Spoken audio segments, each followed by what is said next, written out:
लेते हैं तो डिनोमिनेटर को न्यूमरेटर बना देते हैं और न्यूमरेटर को डिनोमिनेटर बना देते हैं। First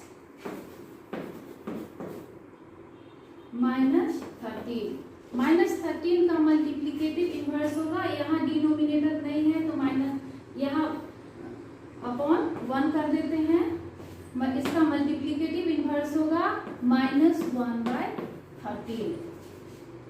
second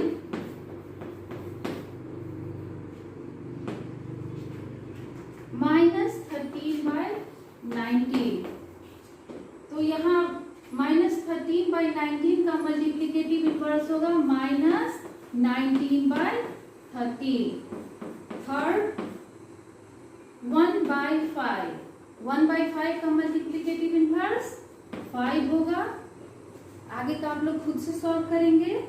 next question number 5, name the property under multiplication used in each of the following.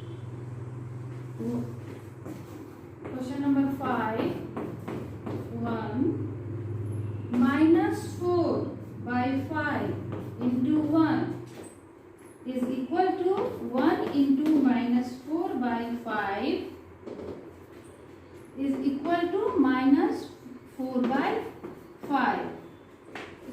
इस क्वेश्चन में हम लोग देख रहे हैं -4/5 को 1 से मल्टीप्लाई किया गया है, या 1 को -4/5 से मल्टीप्लाई करेंगे, दोनों का वैल्यू इक्वल होगा, क्या होगा -4/5। तो यहाँ 1 क्या है, 1 is the multiplicative identity, 1 is the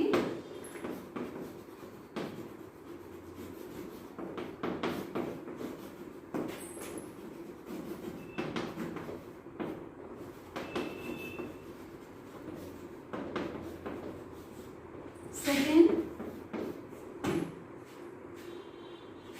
-13/70 into -2/7 is equal to -2/7 into -13/70।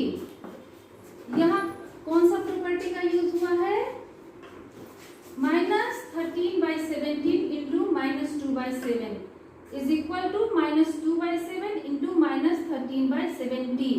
तो यहाँ a into b is equal to b into a, तो ये किसमें होता है, कम्यूटेटिव प्रॉपर्टी में होता है। तो यहाँ कम्यूटेटिव प्रॉपर्टी का यूज हुआ है।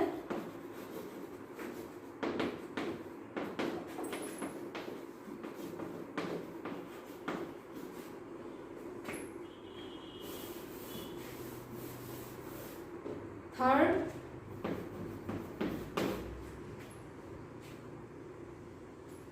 -19/29 into 29/-19 is equal to 1।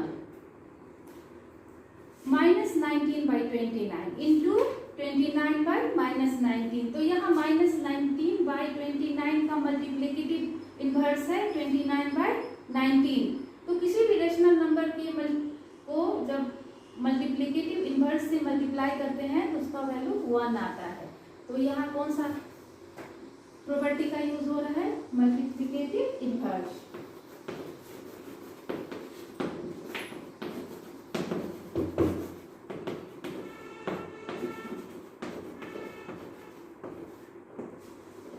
Next question number 6,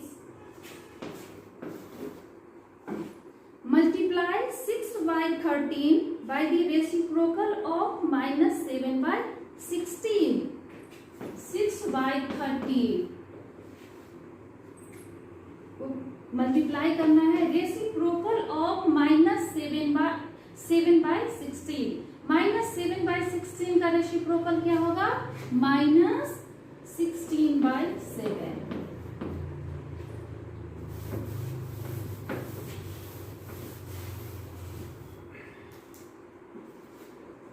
is equal to 6 into -16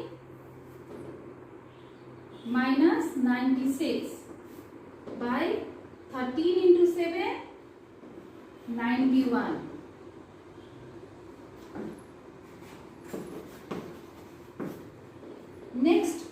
number 7.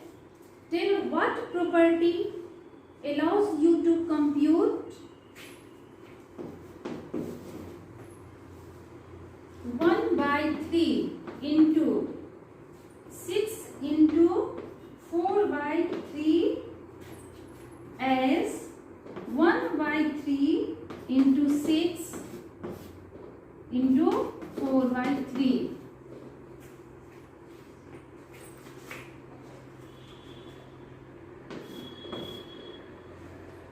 यहाँ देख रहे हैं आप लोग 1/3 इंटू 6 इंटू 4/3, यहाँ 6 इंटू 4/3 को पेयर किया गया है, यहाँ 1/3 इंटू 6 को पेयर किया गया है। तो आप लोग पढ़ चुके हैं पेयर किसमें करते हैं, एसोसिएटिव प्रॉपर्टी में होता है। एसोसिएटिव प्रॉपर्टी में होता है A into B into C is equal to A into B into C. तो यहाँ पर A को B के साथ भी पेयर कर सकते हैं या B को C के साथ भी पेयर कर सकते हैं, तो दोनों का वैल्यू सेम आता है। तो यहाँ पे कौन सा प्रॉपर्टी का यूज हो रहा है, एसोसिएटिव प्रॉपर्टी।